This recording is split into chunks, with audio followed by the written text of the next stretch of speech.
प्रकीर्ण पापों का प्रायश्चित। व्यास जी ने कहा, संस्कारहीन पुरुषों का यज्ञ कराने और दूसरों का अंत्येष्टि कर्म तथा अविचार कर्म करने पर 3 कृच्छ व्रत करने से शुद्धि होती है। ब्राह्मण आदि के द्वारा मारे गए पुरुषों का दाह आदि कर्म करने पर गोमूत्र में पके यवान का आहार करने और प्रजापत्य व्रत करने से शुद्धि होती है।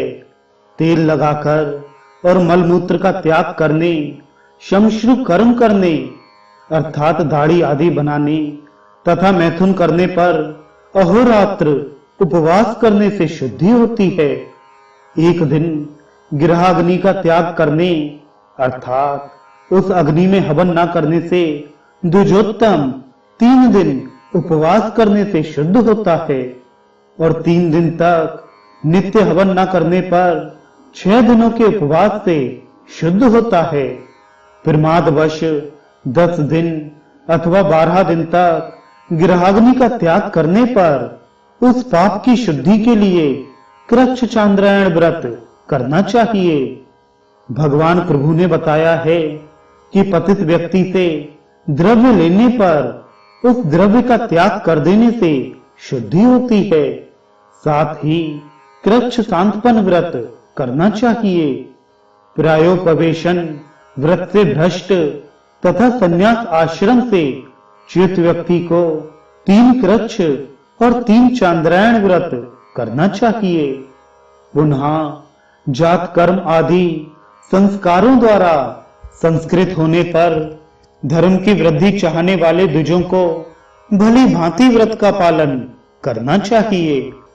प्रातः संध्या न करने पर उस दिन वैसे ही बिना भोजन किए संयत मन होकर रहना चाहिए और सायं संध्या न करने पर रात्रि में भोजन नहीं करना चाहिए। गहर पत्ते अग्नि में समिधा न डालने पर अर्थात नित्य हवन न करने पर उस पाप की शुद्धि के लिए स्नान करके पवित्रता पूर्वक समाहित होकर 8000 गायत्री का जप करना चाहिए। गृहस्थाश्रम में रहते हुए भी व्यक्ति यदि प्रमाद से संध्या नहीं करता है तो स्नान करके उपवास करने से वह शुद्ध हो जाता है और थकान के कारण संध्या न करने वाला मन एकाग्र कर पश्चाताप करने से शुद्ध हो जाता है। वेद में बताए गए नित्य कर्मों का लोप करने तथा स्नातक के व्रत का लोप करने पर स्नातक को 1 दिन का उपवास करना चाहिए। अग्नि का परित्याग करने वाले द्विजोत्तम को 1 वर्ष तक कृच्छ व्रत करना चाहिए और संस्कारहीन व्यक्ति चांद्रायण व्रत करने और गोदान करने से शुद्ध हो जाता है। नास्तिकता करने वाले द्विज को प्रजापत्य व्रत का पालन करना चाहिए।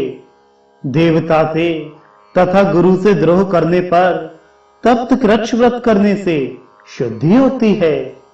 इच्छा पूर्वक ऊंट या गधे की सवारी करने पर 3 रात्रि पर्यंत उपवास करने से शुद्धि होती है।